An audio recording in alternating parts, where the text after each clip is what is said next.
नमस्कार। इस समाचार बुलेटिन में आप सभी का स्वागत है। मैं हूं निखिल सिंह और शुरुआत हेडलाइंस के साथ। 5 देशों की यात्रा के अंतिम चरण में प्रधानमंत्री नरेंद्र मोदी पहुंचे इटली। रोम में भव्य स्वागत। पीएम मोदी इटली के शीर्ष नेतृत्व के साथ करेंगे अहम द्विपक्षीय मुद्दों पर विचार विमर्श। पीएम की यात्रा से भारतीय समुदाय में उत्साह का माहौल। ओस्लो में तीसरे भारत नॉर्डिक शिखर सम्मेलन में प्रधानमंत्री नरेंद्र मोदी हुए शामिल। कहा, भारत नॉर्डिक देश मिलकर बनाएं साझा समृद्धि, नवाचार और सतत भविष्य का मॉडल। एफटीए और ईएफटीए देशों के साथ व्यापार समझौते को बताया नए स्वर्णिम युग की शुरुआत। छत्तीसगढ़ के बस्तर में मध्य क्षेत्रीय परिषद की बैठक में शामिल हुए केंद्रीय मंत्री अमित शाह। कहा, नक्सल मुक्त बस्तर के संकल्प को सरकार ने किया पूरा। दोहराई विकास, कनेक्टिविटी और सुशासन की सरकार की प्रतिबद्धता।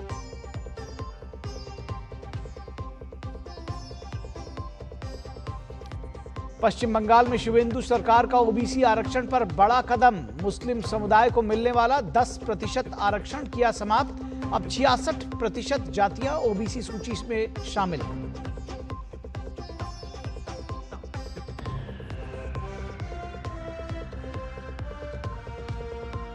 इक्कीस जून को होने वाली नीट यूजी परीक्षा से पहले केंद्रीय शिक्षा मंत्री धर्मेंद्र प्रधान ने की उच्च स्तरीय समीक्षा बैठक।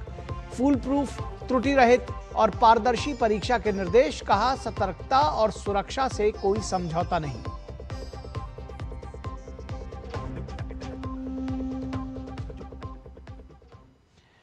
तो सबसे पहले बात प्रधानमंत्री के 5 देशों की यात्रा की, जहां प्रधानमंत्री अपनी यात्रा के अंतिम चरण में इटली के दौरे पर पहुंच गए हैं। पीएम का रोम पहुंचने पर भव्य स्वागत किया गया।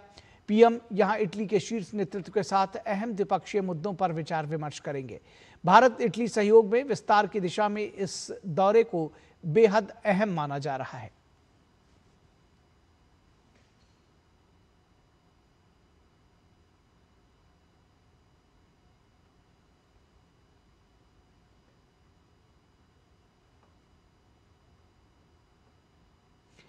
और भारत इटली द्विपक्षीय संबंध लगातार मजबूत हो रहे हैं। आखिर क्यों है भारत इटली संबंध अहम? देखिए ये रिपोर्ट।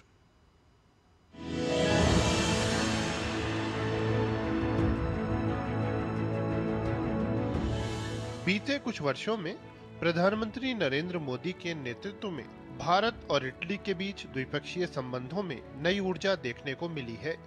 इस दौरान दोनों सरकारों ने द्विपक्षीय रिश्तों को लेकर बेहद सक्रियता दिखाई है। पीएम मोदी अपने यूरोपीय दौरे के अंतिम चरण में इतालवी प्रधानमंत्री के निमंत्रण पर इटली की 2 दिवसीय आधिकारिक यात्रा कर रहे हैं। बीते कुछ समय में दोनों देशों के बीच रिश्तों को मजबूत करने के लिए कई अहम कदम उठाए गए हैं। 2024 में भारत और इटली ने ज्वाइंट स्ट्रेटेजिक एक्शन प्लान 2025-2029 की घोषणा की थी, जिसके बाद दोनों पक्ष इस एक्शन प्लान को लागू करने पर विशेष ध्यान दे रहे हैं।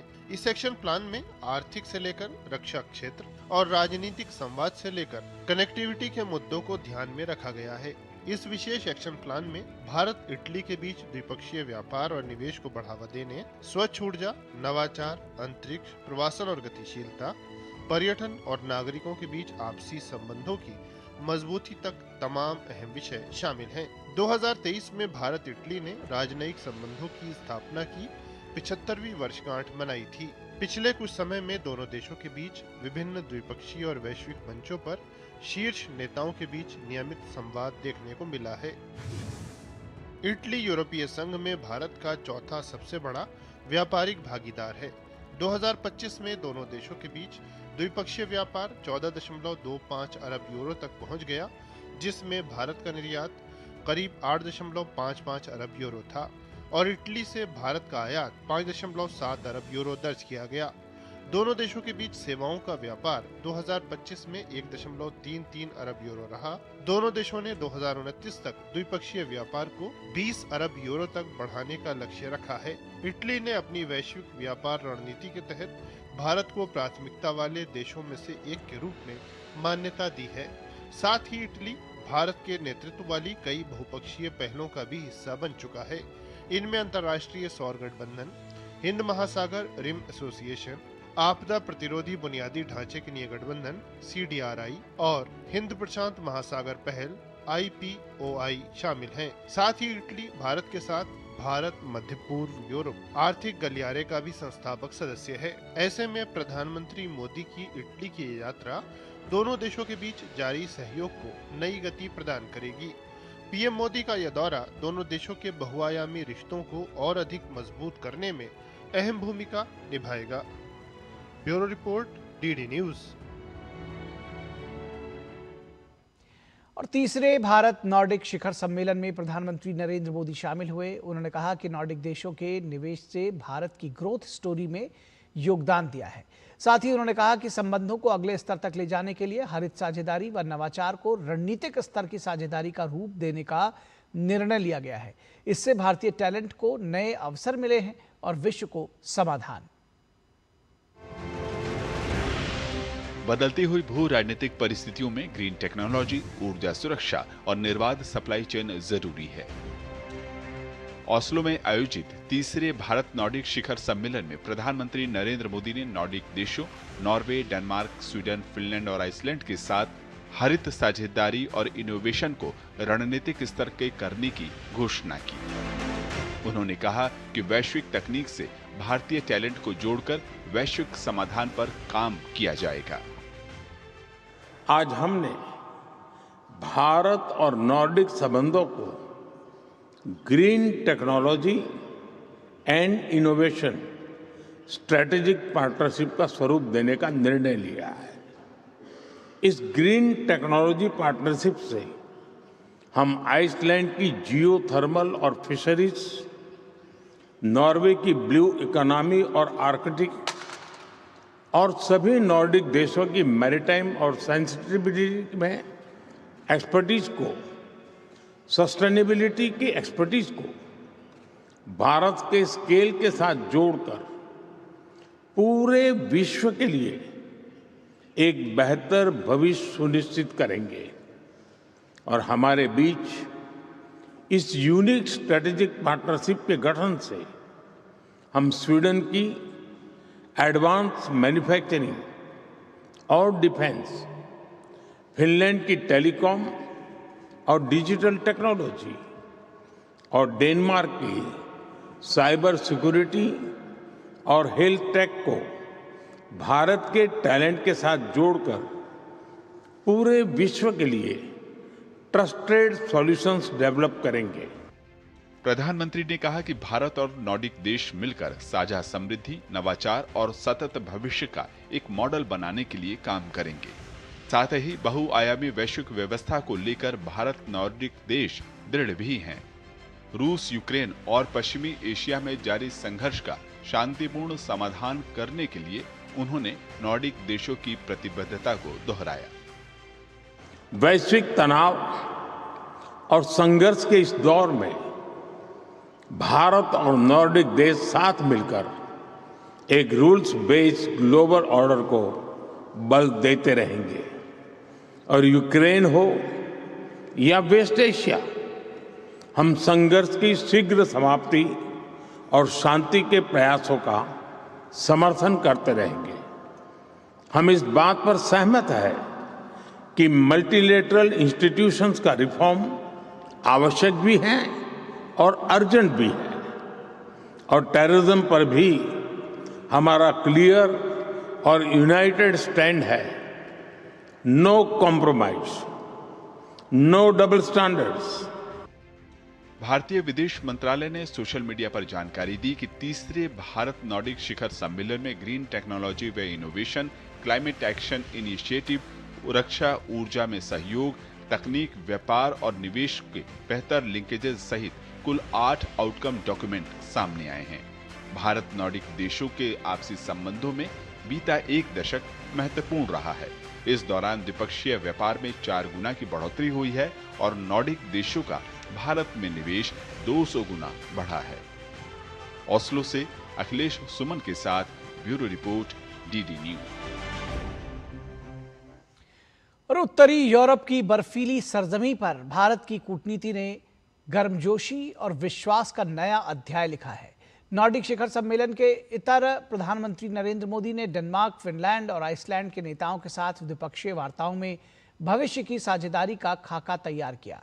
स्वच्छ ऊर्जा से लेकर आर्टिफिशियल इंटेलिजेंस तक, ब्लू इकोनॉमी से लेकर रक्षा और निवेश तक भारत और नॉर्डिक देशों के रिश्ते अब केवल संवाद तक सीमित नहीं बल्कि रणनीतिक विश्वास और साझा विकास के नए आयाम गढ़ रहे हैं। ओस्लो में हुई इन बैठकों से साफ संकेत मिला है कि आर्कटिक से हिंद प्रशांत तक भारत अब वैश्विक साझेदारियों के केंद्र में उभर रहा है। देखिए ये रिपोर्ट। नॉर्वे की यात्रा पर गए प्रधानमंत्री नरेंद्र मोदी ने मंगलवार को आइसलैंड, फिनलैंड और डेनमार्क के प्रधानमंत्री के साथ अलग अलग द्विपक्षीय बैठकें की। नॉर्डिक समिट से इतर प्रधानमंत्री नरेंद्र मोदी ने अलग डेनमार्क की प्रधानमंत्री मैटे फ्रेडरिक्सन से मुलाकात की। दोनों नेताओं के बीच आपसी हितों से जुड़े विभिन्न मुद्दों पर चर्चा हुई। पीएम मोदी ने कहा कि ओस्लो में मैटे फ्रेडरिक्सन के साथ एक सार्थक बैठक हुई। हाल के वर्षों में भारत डेनमार्क की दोस्ती ने जबरदस्त प्रगति की है। जल संसाधन, स्वच्छ ऊर्जा, शिपिंग और खाद्य प्रसंस्करण जैसे क्षेत्रों में सहयोग का विस्तार हुआ है। आने वाले वर्षों में फिनटेक, उद्योग, रक्षा, नवाचार और अन्य क्षेत्रों में भी इसी तरह का तालमेल देखने को मिल सकता है। पीएम मोदी ने बताया कि डेनमार्क के पेंशन फंड्स को भारत में अपना निवेश बढ़ाने के लिए आमंत्रित किया गया है। उन्होंने कहा कि हमें पूरा भरोसा है कि भारत EU मुक्त व्यापार समझौता हमारी दोनों अर्थव्यवस्थाओं पर बड़ा असर डालेगा। पीएम मोदी ने फिनलैंड के प्रधानमंत्री पेटेरी ओर्पो से भी मुलाकात की। दोनों नेताओं के बीच आपसी हितों से जुड़े विभिन्न मुद्दों पर चर्चा हुई। प्रधानमंत्री नरेंद्र मोदी ने कहा कि फिनलैंड के प्रधानमंत्री पेटेरी ओर्पो से मिलकर बहुत खुशी हुई। भारत और फिनलैंड के संबंधों के लिहाज से ये साल काफी व्यस्तताओं भरा रहा है। पीएम मोदी ने बताया कि प्रधानमंत्री ओर्पो खुद AI इम्पैक्ट समिट में शामिल होने के लिए भारत आए थे। दोनों नेताओं ने 6G, AI, शिक्षा, परमाणु ऊर्जा जैसे भविष्य के क्षेत्रों में मिलकर काम करने पर चर्चा की। दोनों देशों ने जलवायु परिवर्तन, सर्कुलर इकोनॉमी, सतत विकास और अन्य क्षेत्रों में आपसी संबंधों को और मजबूत बनाने के तरीकों पर भी बात की। इससे पहले प्रधानमंत्री नरेंद्र मोदी ने आइसलैंड के प्रधानमंत्री क्रिस्टन फ्रॉस्टडॉटिर से भी मुलाकात की। प्रधानमंत्री ने कहा कि भारत आइसलैंड के साथ अपनी दोस्ती को बहुत महत्व देता है। दोनों देशों ने स्वच्छ ऊर्जा, मत्स्य पालन, स्थिरता, जियोथर्मल एनर्जी, कार्बन कैप्चर और भंडारण जैसे क्षेत्रों में संबंधों को बेहतर बनाने के तरीकों पर चर्चा की। पीएम मोदी ने कहा कि ब्लू इकोनॉमी से जुड़े क्षेत्रों में आइसलैंड की विशेषज्ञता सराहनीय है। उन्होंने उम्मीद व्यक्त की कि ऐतिहासिक भारत EFTA, टेपा, व्यापार और निवेश संबंधों को भी नई गति प्रदान करेगा। इन सभी द्विपक्षीय बैठकों के दौरान पारस्परिक हितों और अंतर्राष्ट्रीय महत्व के अहम विषयों पर सार्थक चर्चा हुई। Bureau report, DD news. और नॉर्वे के प्रधानमंत्री योनास गार स्टोरे ने ओस्लो में तीसरे भारत नॉर्डिक सम्मेलन को संबोधित किया। उन्होंने भारत और नॉर्डिक देशों के बीच व्यापार, नवाचार, प्रौद्योगिकी, स्थिरता और ब्लू इकोनॉमी में सहयोग बढ़ाने का जिक्र किया। How we take on the big issues of our times. We've had important discussions on global security, economic cooperation, and the growing geopolitical challenges that we all face. Nordic and countries and India. We have focused on support for international law, a rule-based order that needs also reforms and progress, and also emphasizing the need for a just and lasting peace in Ukraine and finding a way diplomatically on the ongoing conflict in the Middle East. We have discussed security, trade, and how to deepen our economic relations after we all have now free trade deals between EFTA countries and India and the European Union and India. और Sweden के प्रधानमंत्री Ulf Kristersson ने भारत के साथ संबंधों को और गहरा करने की प्रतिबद्धता दोहराई। उन्होंने निवेश, नवाचार, कूटनीति और रक्षा सहयोग में द्विपक्षीय साझेदारी को बढ़ाने के अवसरों को रेखांकित किया। We all are convinced and excited about the fact that the new opportunities that the EU-India free trade agreement will bring, both to India and to Europe as a whole. And finally, I think there is a good room for expanding our partnerships in investments, in innovation, in diplomacy, as we talked about today, and also in defense cooperation. वहीं Finland के प्रधानमंत्री ने कहा कि Finland Bharat के साथ रणनीतिक साझेदारी को और मजबूत करने के प्रति पूरी तरह से प्रतिबद्ध है। There is a great momentum in our relations. Both President Stubb and I had a pleasure to visit India earlier this year. Earlier this spring, we had established a strategic partnership in digitalization and sustainability. Finland is committed to bring this partnership into concrete actions. Denmark की प्रधानमंत्री मेटे Frederiksen ने कहा कि भारत के साथ मिलकर काम करते हुए नॉर्डिक देश तेजी से बदलती दुनिया में स्थिरता और समृद्धि ला सकते हैं। There is this idea growing right now that the middle powers in the world should act together, stick together, work together. We cannot say that India is a middle power. You are one of the biggest powers. It's not very easy to say that the Nordic countries are a middle power because we are too small to be a middle power. But when we are united, the Nordic countries, then we are a middle power. And working together with one of the greatest powers on these very clear ideas and values, I think we can bring stability, prosperity, and unity into a world that is changing rapidly. Iceland की प्रधानमंत्री क्रिस्टून फ्रॉस्टडॉटर ने Nordic देशों और भारत के बीच मजबूत सहयोग के महत्व को रेखांकित किया। उन्होंने व्यापार सहित विभिन्न क्षेत्रों में व्यापक सहयोग की प्रतिबद्धता जताई। That we can show that even though we're miles apart as a grouping, as Nordics, from India, but also for a country like Iceland, which is very different in scale and size, there are so many things that tie us together. Obviously on our end, like Prime Minister Modi mentioned, our expertise when it comes to geothermal energy and renewables is something that we are very happy to share, and we know that we are getting things in return. We've seen through the free trade agreements, like Prime Minister Modi addressed, an increase in investment coming from Iceland into India. So there's so many things that we can do together. और अब बात रक्षा मंत्री राजनाथ सिंह के Vietnam दौरे की। हिंद प्रशांत क्षेत्र में बदलते सामरिक समीकरणों के बीच भारत और वियतनाम की दोस्ती अब और मजबूत होती हुई दिखाई दे रही है। रक्षा मंत्री राजनाथ सिंह की वियतनाम यात्रा केवल एक औपचारिक कूटनीतिक दौरा नहीं, बल्कि साझा विश्वास, समुद्री सुरक्षा और रणनीतिक सहयोग को नई ऊंचाइयों तक ले जाने की पहल मानी जा रही है।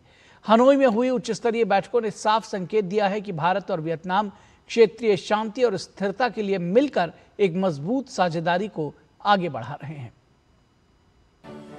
वियतनाम दौरे पर हनोई पहुंचे रक्षा मंत्री राजनाथ सिंह ने वियतनाम के राष्ट्रपति से मुलाकात की। रक्षा मंत्री ने सोशल मीडिया के जरिए इस बात की जानकारी साझा की। इस दौरान उन्होंने प्रधानमंत्री नरेंद्र मोदी की ओर से हार्दिक शुभकामनाएं व्यक्त करते हुए रक्षा सहयोग को और गहरा करने के लिए भारत की प्रतिबद्धता दोहराया।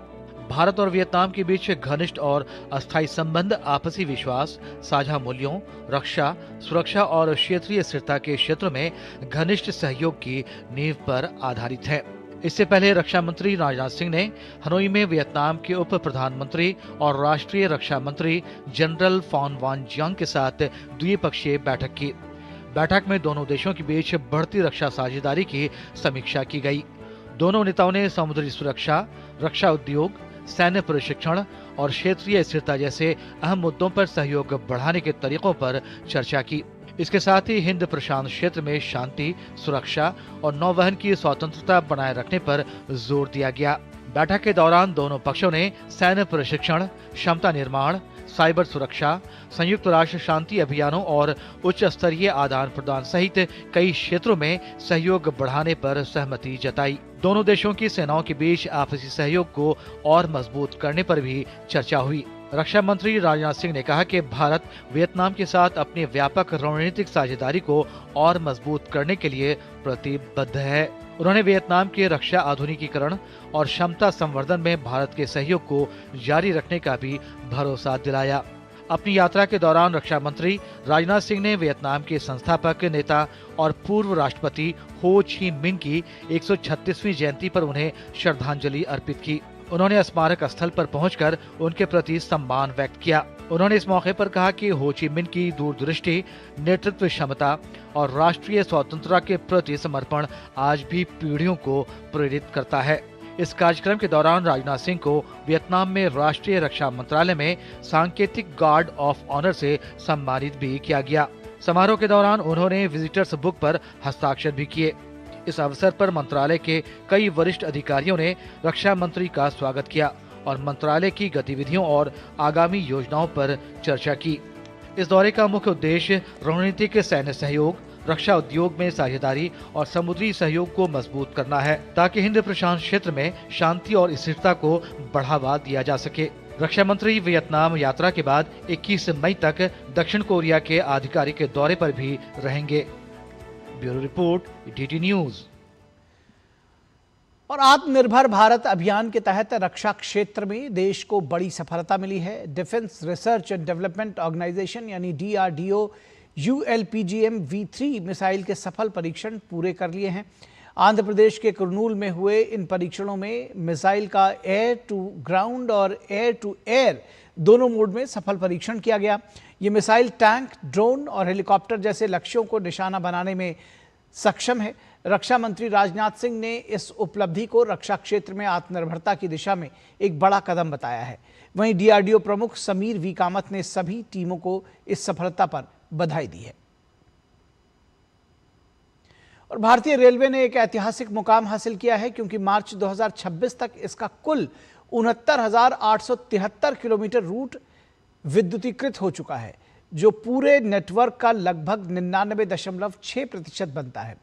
2005 से 2014 के शुरुआती दौर में इलेक्ट्रिफिकेशन धीमी गति से हुआ था, प्रतिदिन औसतन 1.42 किलोमीटर की दर से, और इसका मुख्य फोकस हाई डेंसिटी कंप्यूटर और इंटरसिटी रूट्स पर था। इसके बाद 2014 से 2020 के बीच भारतीय रेलवे विद्युतीकरण में तेजी आई। इस दौरान निवेश और संसाधनों में वृद्धि के कारण नेटवर्क का विस्तार और स्थायित्व बढ़ा। 2020 से 2026 के दशक तक मिशन मोड एक्सेलरेशन के तहत प्रगति और भी तेज हुई। प्रतिदिन 15 किलोमीटर से अधिक रूट इलेक्ट्रीफाई हुआ, जिससे नेटवर्क लगभग दोगुना हो गया। मार्च 2026 तक भारत का ब्रॉड गेज नेटवर्क लगभग पूरी तरह से इलेक्ट्रीफाइड हो गया, और इस उपलब्धि के साथ भारत यूरोपीय संघ, यूके और अमेरिका की प्रमुख रेल प्रणालियों से आगे निकल गया। ये सफलता न केवल इलेक्ट्रिफिकेशन में वृद्धि को दर्शाती है, बल्कि उच्च क्षमता, कम उत्सर्जन और संचालन लागत में बचत जैसे कई लाभकारी पहलुओं को भी साकार करती है।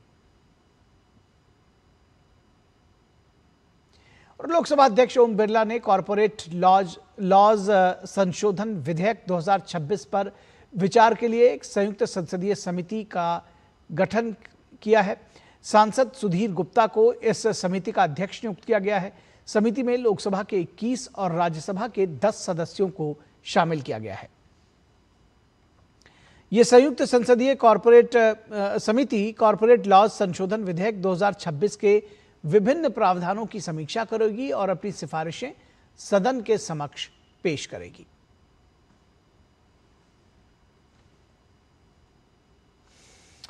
कभी गोलियों की गूंज और लाल आतंक की छाया से पहचाना जाने वाला बस्तर अब बदलते भारत की नई तस्वीर बनकर उभर रहा है। जिस धरती पर कभी सुरक्षा बलों और नक्सलियों के बीच मुठभेड़ों की खबरें सुर्खियां बनती थीं, वहीं अब विकास, सुशासन और रणनीतिक नीति निर्माण पर राष्ट्रीय स्तर की बैठकों का आयोजन हो रहा है। केंद्रीय गृह मंत्री अमित शाह की मौजूदगी में आयोजित मध्य क्षेत्रीय परिषद की बैठक को केवल प्रशासनिक आयोजन नहीं, बल्कि बदलते बस्तर के नए आत्मविश्वास और नई दिशा के प्रतीक के तौर पर देखा जा रहा है। देखिए बस्तर के बदलते सफर पर हमारी ये विशेष रिपोर्ट। कभी लाल आतंक का गढ़ रहा छत्तीसगढ़ का बस्तर क्षेत्र अब केवल नक्सल विरोधी अभियानों के लिए ही नहीं, बल्कि राष्ट्रीय स्तर की रणनीतिक बैठकों के केंद्र के रूप में भी उभर रहा है। केंद्रीय गृह मंत्री अमित शाह की अध्यक्षता में आयोजित मध्य क्षेत्रीय परिषद की 26वीं बैठक को इसी बदलाव का संकेत माना जा रहा है। बैठक के दौरान नक्सल प्रभावित इलाकों में सुरक्षा व्यवस्था को और मजबूत करने और राज्यों के बीच बेहतर समन्वय सुनिश्चित करने पर विशेष जोर दिया गया। सीमावर्ती जिलों में अपराध नियंत्रण, इंटेलिजेंस शेयरिंग और संयुक्त कार्रवाई को लेकर भी व्यापक चर्चा हुई। इसके साथ ही सड़क, रेल और टेलीकॉम कनेक्टिविटी से जुड़ी परियोजनाओं की समीक्षा की गई। आदिवासी क्षेत्रों में स्वास्थ्य, शिक्षा और जन कल्याण योजनाओं की प्रगति पर भी विस्तार से चर्चा हुई। बैठक में राज्यों के बीच लंबित प्रशासनिक और इंटर स्टेट मुद्दों के समाधान, डिजिटल गवर्नेंस को बढ़ावा देने, पुलिस आधुनिकीकरण और नागरिक सेवाओं को और अधिक प्रभावित बनाने पर भी फोकस किया गया। सरकार का मानना है कि बस्तर में नक्सलवाद कमजोर होने के बाद अब विकास आधारित मॉडल को तेजी से आगे बढ़ाने का समय है।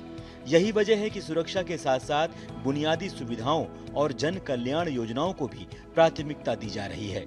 बस्तर के सभी नागरिकों को भारत सरकार और देश के प्रधानमंत्री नरेंद्र मोदी जी की ओर से भरोसा दिलाना चाहता हूं। यहाँ के आदिवासी युवा और महिला विश्वास के साथ आगे बढ़े। भारत सरकार और छत्तीसगढ़ सरकार आपके साथ है। कंधे से कंधा मिलाकर आपके जीवन में उजियारा लाने के लिए दोनों सरकारें कटिबद्ध हैं। नक्सल और माओवाद से प्रभावित रहे बस्तर की अब तस्वीर बदल चुकी है। बस्तर अब पूरी तरह से नक्सल मुक्त हो चुका है। बंदूकों के साए में जीने का दौर खत्म हो चुका है। सुरक्षा बलों के साहस से 31 मार्च 2026 से पहले नक्सलवाद के संपूर्ण उन्मूलन का लक्ष्य हासिल हो चुका है। विष्णुदेव सहाय सरकार बनने के बाद नक्सल उन्मूलन अभियान को गति मिली। बस्तर के 70 सुरक्षा कैंपों में से 1/3 कैंप वीर शहीद गुंडाधुर सेवा डेरा में विकसित होंगे। सेवा केंद्रों में बैंकिंग, डिजिटल सेवाएं और सरकारी योजनाओं की सुविधाएं एक ही जगह मिलेगी। सेवा डेरा में प्राथमिक स्कूल, आंगनबाड़ी और अन्य जरूरी सुविधाएं उपलब्ध होंगी। सेवा केंद्रों को रोजगार और आर्थिक गतिविधियों का हब बनाया जाएगा। आदिवासी महिलाओं को गाय भैंस देकर डेयरी नेटवर्क से जोड़ने की योजना है। अगले 6 महीनों में बड़ा डेयरी नेटवर्क तैयार करने का लक्ष्य है। 13,000 मोबाइल टावर लगाने की योजना है। अब तक 5,000 टावर स्थापित किए गए हैं। बस्तर क्षेत्र में 890 पोस्ट ऑफिस खोले गए। Model school, ITI, super speciality hospital स्थापित किए गए हैं। 90,000 से ज्यादा युवाओं और महिलाओं को स्किल डेवलपमेंट से जोड़ा गया। बस्तर पंडुम कार्यक्रम में 45,000 से ज्यादा लोगों ने हिस्सा लिया। बस्तर ओलंपिक के 2 आयोजनों में 3,94,000 खिलाड़ियों की भागीदारी रही। सरेंडर कर चुके नक्सलियों ने भी बस्तर ओलंपिक में हिस्सा लेकर अच्छा प्रदर्शन किया। अगले 5 साल में बस्तर को देश का सबसे विकसित आदिवासी संभाग बनाने का लक्ष्य रखा गया है। बस्तर की आजादी का क्षेत्र सुरक्षा बलों और उनके परिवारों को दिया गया। गृह मंत्री अमित शाह ने कहा कि पिछले 50 साल में जो नुकसान हुआ है उसकी भरपाई हमारी सरकार अगले 5 साल में पूरा करेगी। नरेंद्र मोदी जी ने पूरे नक्सल मुक्त क्षेत्र के लिए एक लक्ष्य तय किया है कि सुरक्षा से विश्वास की यात्रा पूरी करनी है, विश्वास से विकास की यात्रा पूरी करनी है, विकास से समृद्धि की यात्रा और समृद्धि से संतृप्ति तक की यात्रा आने वाले 5 साल में पूरी करनी है। बस्तर में आयोजित बैठक बदलते बस्तर की नई तस्वीर के रूप में देखी जा रही है।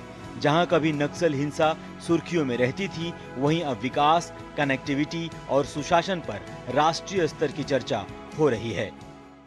छत्तीसगढ़ का बस्तर जो कभी नक्सल हिंसा के नाम से जाना जाता था, अब नई कहानी लिख रहा है।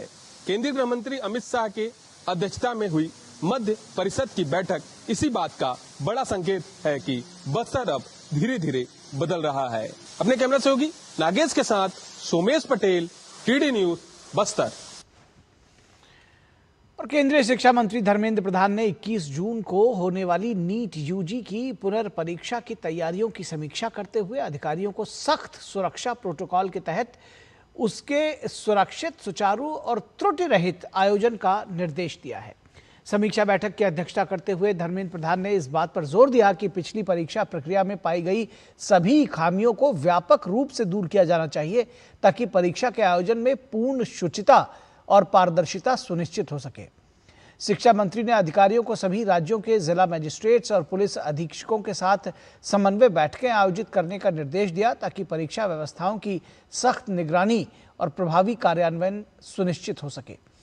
धर्मेंद्र प्रधान ने परीक्षा केंद्रों पर सतर्कता और सुरक्षा से कोई समझौता न करने और छात्रों के लिए परिवहन, पेयजल और अन्य आवश्यक सुविधाओं सहित पर्याप्त व्यवस्था सुनिश्चित करने का भी अधिकारियों को निर्देश दिया।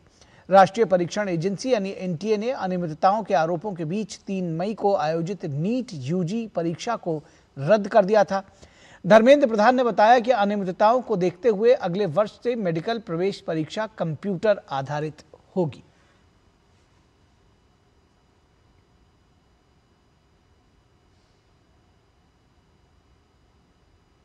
और पश्चिम बंगाल में भाजपा की डबल इंजन सरकार बनने के बाद से ही मुख्यमंत्री शुभेंदु अधिकारी के नेतृत्व में राज्य सरकार पूरी तरह से एक्शन मोड में है। अब सरकार ने अन्य पिछड़ा वर्ग यानी ओबीसी की आरक्षण व्यवस्था को लेकर बड़ा फैसला लिया है।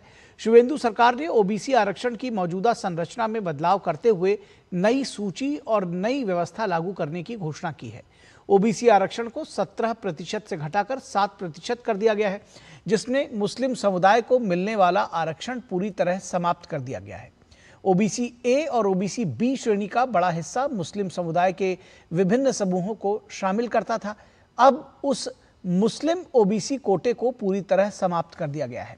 राज्य में 1993 से 2010 तक 66 समुदायों को ओबीसी के रूप में मान्यता दी गई थी। ओबीसी ए सूची में अधिकांश समुदाय मुस्लिम थे। ओबीसी ए श्रेणी में मुस्लिम समुदायों को 10% आरक्षण मिलता था। वही ओबीसी बी सूची में शामिल समुदायों को 7% आरक्षण प्राप्त था। मुस्लिम बहुल ओबीसी ए श्रेणी फिलहाल पूरी तरह से समाप्त हो गई है। अभी केवल ओबीसी बी सूची के तहत 7% आरक्षण ही लागू रहेगा। कलकत्ता हाई कोर्ट की डिवीजन बेंच के निर्देश के अनुसार 2010 में जो 66 समुदाय ओबीसी सूची में शामिल थे, अब सिर्फ 66 पिछड़ी जातियों को ही ओबीसी आरक्षण का लाभ मिल सकेगा। गौरतलब है कि कलकत्ता हाई कोर्ट ने पूर्व में कई समुदायों को दिए गए ओबीसी दर्जे पर सवाल उठाए थे। और पश्चिम बंगाल की राजनीति में सत्ता परिवर्तन के बाद अब एक्शन, आरोपों और बड़े फैसलों का दौर तेज होता दिखाई दे रहा है। राजनीतिक हिंसा, भ्रष्टाचार, कानून व्यवस्था और प्रशासनिक सुधार जैसे मुद्दों पर शुभेंदु अधिकारी की सरकार लगातार आक्रामक रुख अपनाए हुए है। फलता से लेकर पार्क सर्कस और आरजी कर मामले तक बंगाल की राजनीति और प्रशासन में उठते नए तूफान पर देखिए ये रिपोर्ट। पश्चिम बंगाल में भाजपा की डबल इंजन सरकार बनने के बाद से ही मुख्यमंत्री शुभेंदु अधिकारी के नेतृत्व में राज्य सरकार पूरी तरह से एक्शन में है। आगामी 21 मई को होने वाले फलता विधानसभा पुनर्मतदान से पहले मंगलवार को मुख्यमंत्री शुभेंदु अधिकारी ने राजनीतिक हिंसा में मारे गए भाजपा कार्यकर्ताओं के परिवारों के लिए सरकारी नौकरी और विशेष पैकेज की घोषणा की। उन्होंने कहा कि 2021 के विधानसभा चुनाव के बाद राजनीतिक हिंसा में मारे गए भाजपा के 321 कार्यकर्ताओं के परिवारों के एक सदस्य को सरकारी नौकरी दी जाएगी। इसके साथ ही फलता और डायमंड हार्बर क्षेत्र में प्रभावित भाजपा कार्यकर्ताओं के लिए विशेष आर्थिक और सामाजिक पुनर्वास पैकेज देने की भी घोषणा की गई। इस बीच फलता विधानसभा क्षेत्र में मतदान से 2 दिन पहले तृणमूल कांग्रेस के उम्मीदवार जहांगीर खान ने चुनावी मैदान छोड़ दिया। जहांगीर खान ने कहा कि मुख्यमंत्री शुभेंदु अधिकारी फलता के विकास के लिए विशेष पैकेज दे रहे हैं, जिसके चलते वे पुनर्मतदान से खुद को अलग कर रहे हैं। हमारे माननीय मुख्यमंत्री फलता के विकास के लिए विशेष पैकेज दे रहे हैं, इसीलिए फलता की जनता के हित में मैं गुरुवार के पुनर्निर्वाचन से खुद को अलग कर रहा हूं। दिलचस्प बात यह है कि जहांगीर खान ने चुनाव प्रचार का शोर थमने के अंतिम क्षण में ये ऐलान किया है।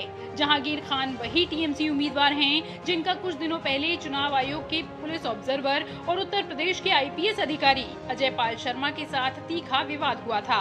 हालांकि टीएमसी ने जहांगीर खान की घोषणा को उनका निजी फैसला करार दिया, जबकि भाजपा का कहना है कि फलता जैसे क्षेत्रों में तृणमूल कांग्रेस द्वारा लंबे समय से की जा रही गुंडागर्दी, धांधली और कार्यकर्ताओं के दबाव के कारण जहांगीर खान को ये कदम उठाना पड़ा।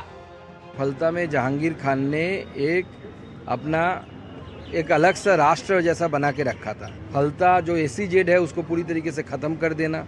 हमारी सरकार आने के बाद हमारे मुख्यमंत्री श्री शुभेंदु अधिकारी जी ने स्पष्ट किया है सारे ऐसे अत्याचारों का हिसाब होगा। जो क्रिमिनल केसेस है उसके खिलाफ पुलिस कार्रवाई करेगी। दाएं बाएं ऊपर नीच में एक भी टीएमसी कोई नहीं है। 80 एमएलए होने के बावजूद भी टीएमसी एकदम खाली हो गया है, इसलिए डर में ये लोग हाथ उठा लिया है। और वहाँ का जनता को भी 10 साल से वोट नहीं दे पाए, उसका जनता भी वोट नहीं दे पाया। पूरा वोटर आईडी कार्ड लेके छप्पा मारते थे। अभी वोटर लोग भी, जनता भी जाग गया है।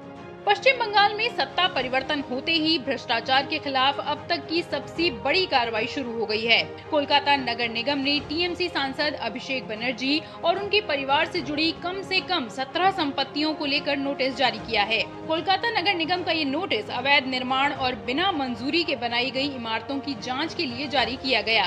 सोमवार को भी शुभेंदु अधिकारी ने कहा कि उनकी सरकार पिछली तृणमूल सरकार के दौरान भ्रष्टाचार और जनता के पैसे की लूट में शामिल लोगों के खिलाफ सख्त कानूनी कार्रवाई करने के लिए प्रतिबद्ध है। अभिषेक बनर्जी ये वो नाम है जो कुछ दिन पहले भी जिनके खिलाफ कार्रवाई करने पर 100 बार सोचता था प्रशासन, लेकिन अब परिवर्तन का सरकार है और इसी के चलते मुख्यमंत्री शुभेंदु अधिकारी के आदेश पर अभिषेक बनर्जी के 17 प्रॉपर्टी को नोटिस भेजा गया है। इन 17 प्रॉपर्टी में एक प्रॉपर्टी ये भी है। कोलकाता पुलिस ने मंगलवार सुबह मध्य कोलकाता के अल्पसंख्यक बहुल पार्क सर्कस इलाके में रविवार को हुई हिंसा के मास्टरमाइंड फरीदुल इस्लाम को गिरफ्तार कर लिया। इस हिंसक प्रदर्शन के दौरान प्रदर्शनकारियों ने पुलिस और केंद्रीय बलों पर पत्थर और ईंटें फेंकी थी, जिसमें कई सुरक्षाकर्मी घायल हो गए थे। फरीदुल की गिरफ्तारी के साथ ही इस मामले में गिरफ्तार लोगों की संख्या बढ़कर 46 हो गई है।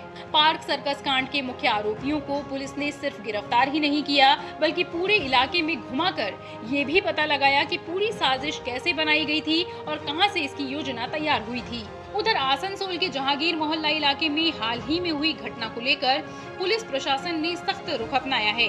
इस घटना में सरकारी संपत्ति को हुए नुकसान को गंभीरता से लेते हुए प्रशासन ने public property damage prevention act 1972 की धारा 15C के तहत सामूहिक दायित्व निर्धारण की प्रक्रिया शुरू कर दी है।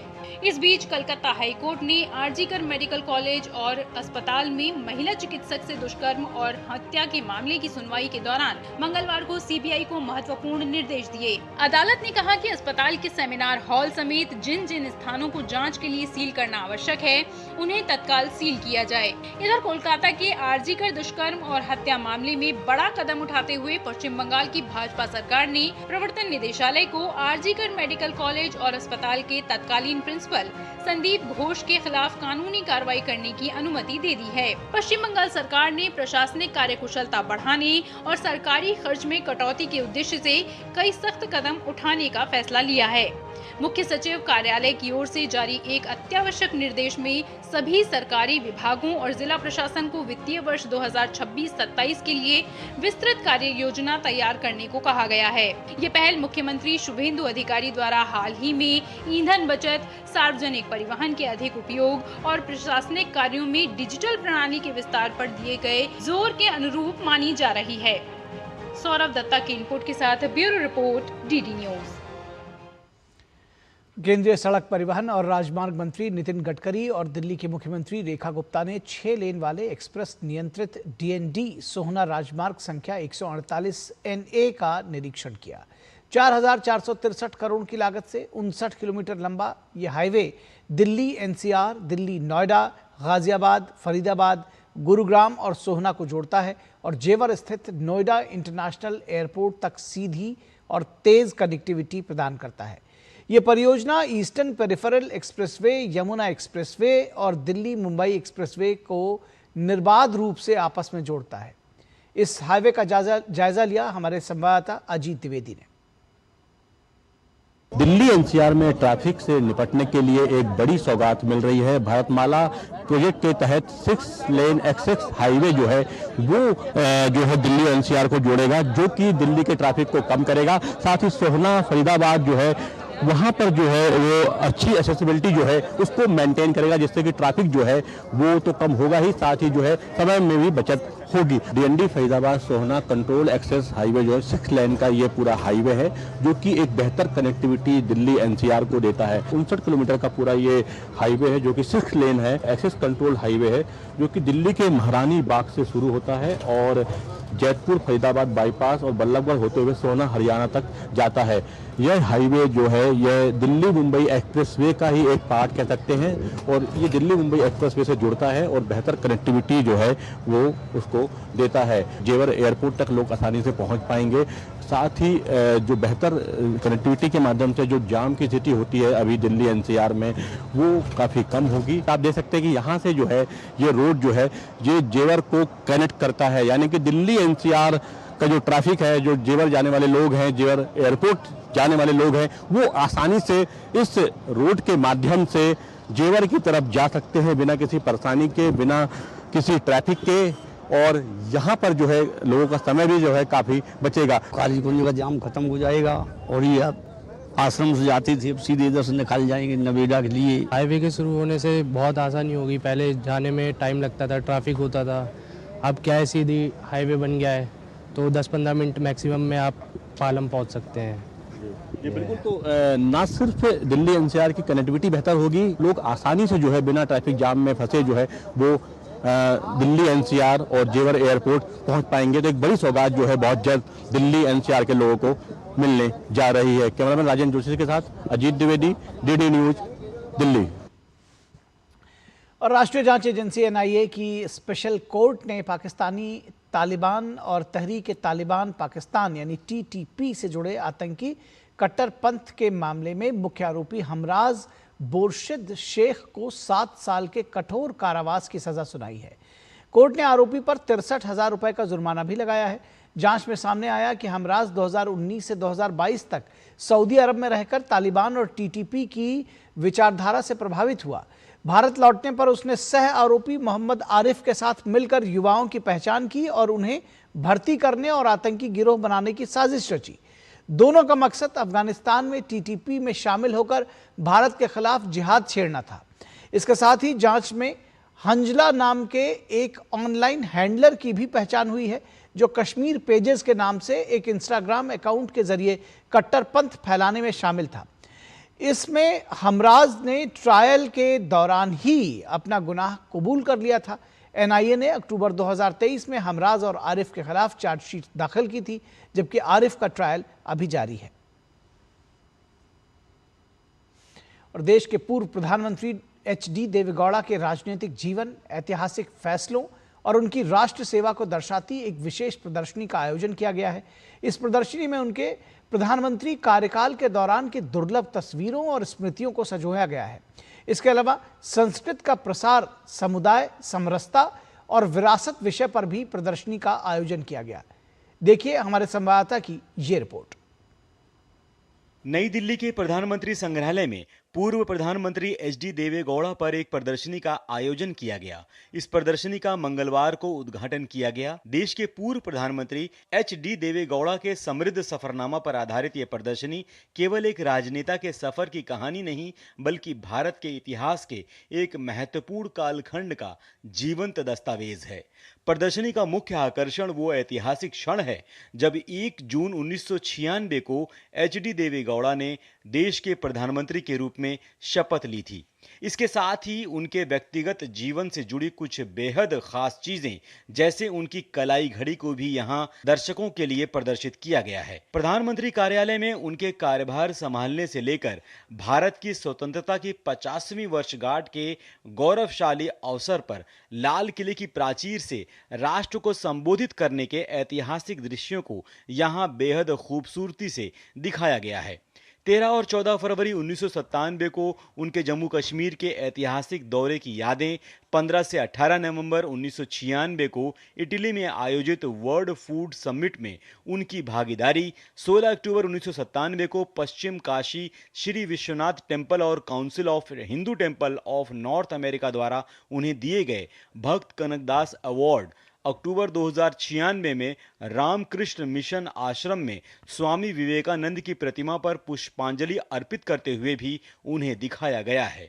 देश के भीतर राजनीतिक सौहार्द की मिसाल पेश करती 4 जून 1996 की वो तस्वीर भी मौजूद है जब प्रधानमंत्री देवेगौड़ा ने नई दिल्ली में पूर्व प्रधानमंत्री अटल बिहारी वाजपेयी से मुलाकात की थी। फरवरी 1997 की मॉरिशस यात्रा और दिसंबर 1996 के बांग्लादेश के दौरे के साथ ही राष्ट्र के प्रति निस्वार्थ सेवा के लिए उन्हें दिए गए मानव उत्थान सेवा समिति अवार्ड को भी इस प्रदर्शनी में सहेज कर रखा गया है। आदरणीय देवेगौड़ा जी जो हमारे देश के प्रधानमंत्री रहे हैं, उनके जन्म दिवस पर यह प्रदर्शनी लगाई गई थी। मुख्य रूप से जो यहाँ पर विजिटर्स आएंगे उनके लिए यह विशेष रूप से रखी गई है, जिससे कि उनको यह जानकारी हो सके विशेष रूप से कि किस प्रकार एक कर्नाटक प्रदेश से, एक फार्मिंग कम्युनिटी से व्यक्ति एस्पायर कर सकता है कि वह भारत का प्रधानमंत्री बने।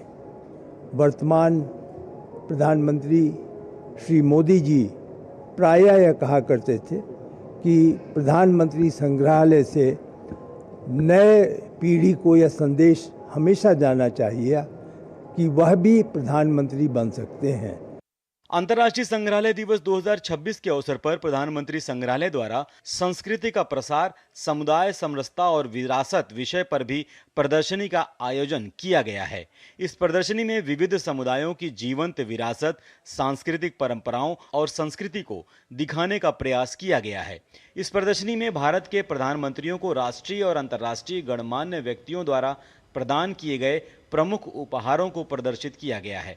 समग्र रूप से ये वस्तुएं भिन्न भिन्न समुदायों की परंपराओं, शिल्प कौशल, आस्था और सामाजिक पहचानों को मूर्त रूप प्रदान करती हैं। गिरीश निशाना की रिपोर्ट, डीडी न्यूज, दिल्ली। और अब खबर कान फिल्म फेस्टिवल से।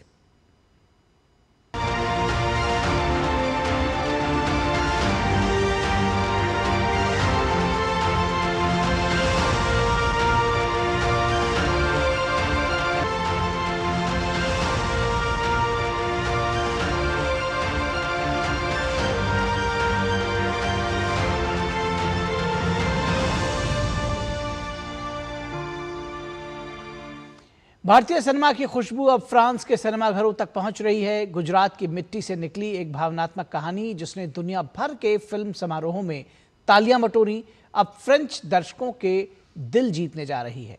निर्देशक पान नलिन की चर्चित फिल्म लास्ट फिल्म शो यानी छेलो शो अब फ्रांस में ला डेर्नियर सेआंस नाम से रिलीज होने जा रही है। देखिए ये रिपोर्ट।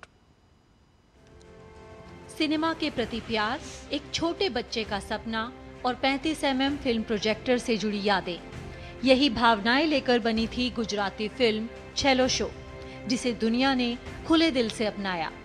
अब ये फिल्म फ्रांस के 100 से ज्यादा सिनेमाघरों में रिलीज होगी।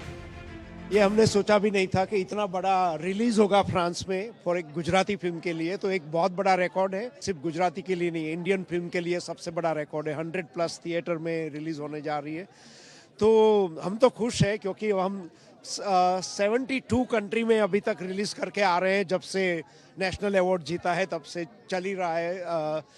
तो एक बात इससे क्लियर होती है कि इंडियन स्टोरीज जो है, हमारी कहानियां लोगों को पसंद है।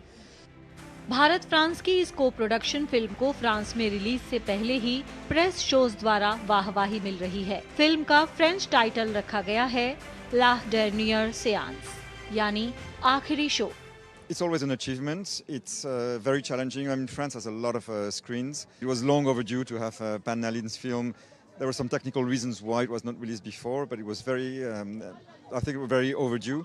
What is great is that the response from the audience so far has been exceptional. They've done, some press screenings, some test screenings, and people love it. So I think it's going to do very, very well when it's released July 15th in France.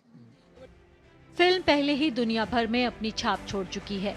ये भारत की तरफ से अकादमी awards यानी Oscar के लिए official entry रही और international feature category की शॉर्टलिस्ट तक पहुंची। स्पेन के सेमिन्सी वैलाडोलिड फिल्म फेस्टिवल में इसे गोल्डन स्पाइक बेस्ट पिक्चर पुरस्कार मिला, तो वहीं ट्राइबेका फिल्म फेस्टिवल में ऑडियंस अवार्ड रनर अप रही।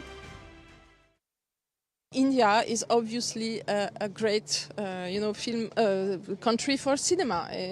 It's the main country of the world as far as a number of films produced per year. And France is also a great country for producing films. So for me, it's obvious there should be more Franco-Indian films co-produced. Film को Japan, Italy और America समेत कई देशों में release किया जा चुका है। खास बात ये भी है कि एक तरफ जहां दुनिया में थिएटर रिलीज का दायरा सिमट रहा है, वहीं लास्ट फिल्म शो लगातार बड़े पर्दे पर दर्शकों को सिनेमा घरों तक खींच रही है।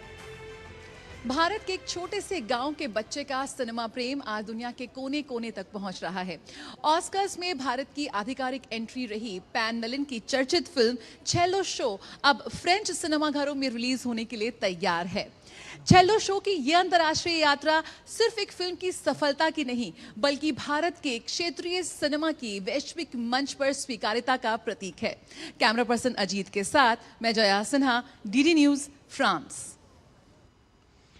और मध्य पूर्व में एक बार फिर तनाव खतरनाक मोड़ पर पहुंच गया है। अमेरिकी राष्ट्रपति डोनाल्ड ट्रंप ने ईरान पर सैन्य कार्रवाई फिलहाल टाल दी है, लेकिन चेतावनी भी दी है कि सेना पूरी तरह से तैयार है। दूसरी ओर ईरान अपनी पुरानी मांगों पर अड़ा हुआ है और परमाणु कार्यक्रम को अपना अधिकार बता रहा है। इस बीच हॉर्मुज स्ट्रेट, लेबनान और पश्चिम एशिया में बढ़ते तनाव से पूरी दुनिया की चिंता बढ़ गई है। तो आइए आपको इस संबंध में एक खास रिपोर्ट दिखाते हैं और फिर इस पर दिखाएंगे कि किस तरह से ये तनाव अभी खत्म नहीं हुआ है। अमेरिकी राष्ट्रपति डोनाल्ड ट्रंप आज ईरान में तबाही फेरने वाले थे, जिसकी वो कई दिनों से धमकी दे रहे थे, लेकिन कतर, सऊदी अरब और संयुक्त अरब अमीरात के अनुरोध पर ईरान के खिलाफ आज से शुरू होने वाली सैन्य कार्रवाई को टाल दिया। ट्रंप के मुताबिक युद्ध रोकने के लिए अभी गंभीर बातचीत चल रही है। ट्रंप ने कहा कि ईरान ऐसा समझौता करेगा जो अमेरिका को मंजूर होगा और तेहरान के लिए परमाणु हथियारों की कोई जगह नहीं होगी। ट्रंप ने बताया कि उन्होंने सेना को निर्देश दिया है कि अगर बातचीत टूट जाती है तो पूर्ण बड़े पैमाने पर हमले के लिए पूरी तरह से तैयार रहें। पिछले दिनों ईरान ने अमेरिका के ताजा प्रस्ताव पर अपना जवाब मध्यस्थ के जरिए वाशिंगटन को सौंप दिया था। इस बीच अमेरिका के साथ चल रही बातचीत की रिपोर्ट ईरानी संसद की राष्ट्रीय सुरक्षा समिति के समक्ष पेश की गई। रिपोर्ट में यूरेनियम संवर्धन को ईरान का अधिकार बताया गया और अमेरिकी नाकेबंदी व प्रतिबंध हटाने की मांग दोहराई गई। रिपोर्ट में सभी मोर्चे पर युद्ध खत्म करने, अमेरिका में जब्त ईरानी संपत्तियों को जारी करने की मांग की गई। रिपोर्ट में युद्ध से हुए नुकसान के लिए मुआवजा और पुनर्निर्माण सहायता की बात भी कही गई है। कुल मिलाकर बात वहीं अटकी हुई है जिसे अमेरिका पहले ही खारिज कर चुका है। अमेरिका चाहता है कि ईरान 2 दशक के लिए यूरेनियम संवर्धन पर रोक लगा दे, लेकिन ईरान इसे लंबा समय बताकर खारिज कर चुका है। अमेरिका सभी मोर्चों पर युद्ध रोकने के लिए तैयार नहीं है। उसका कहना है कि ये बातचीत पर निर्भर करेगा। ईरान अमेरिका से हॉर्मुज स्ट्रेट की नाकाबंदी हटाने की मांग कर रहा है। इस पर उसका जवाब साफ है कि पहले ईरान तेल व्यापार की इस अहम रास्ते में डाली गई बाधा को दूर करे। ईरान अमेरिकी मांगों को अव्यवहारिक और वास्तविकता से कोसों दूर बताकर इसमें बदलाव पर जोर दे रहा है। इस बीच ईरान के राष्ट्रपति मसूद पेजेश्कियान ने कहा है कि दूसरे देशों के साथ बातचीत का मतलब आत्मसमर्पण नहीं है। उन्होंने साफ किया कि ईरान अपनी संप्रभुता और कानूनी अधिकारों से पीछे हटे बिना बातचीत जारी रखेगा। उधर संयुक्त राष्ट्र ने कहा है कि हॉर्मुज स्ट्रेट में जहाजों की आवाजाही पर किसी तरह की रोक नहीं लगनी चाहिए। यह बयान ऐसे समय में आया है जब ईरान ने इस समुद्री रास्ते को नियंत्रित करने के लिए नई अथॉरिटी बनाई है। ईरान ने कहा है कि अब स्ट्रेट ऑफ हॉर्मुज से गुजरने वाले जहाजों को उसकी अनुमति लेनी होगी। उधर लेबनान में इजरायली हमलों का सिलसिला जारी है। दक्षिणी हिस्से में हुए ड्रोन हमले में 2 लोग घायल हो गए हैं। सीज़फायर के बावजूद लेबनान में मरने वालों का आंकड़ा लगातार बढ़ता जा रहा है और ये 3000 के पार पहुंच गया है।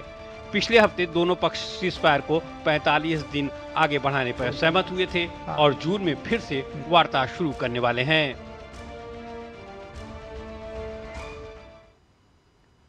तो इस समाचार बुलेटिन में बस इतना ही। हमारी पूरी टीम को दीजिए इजाजत। नमस्कार।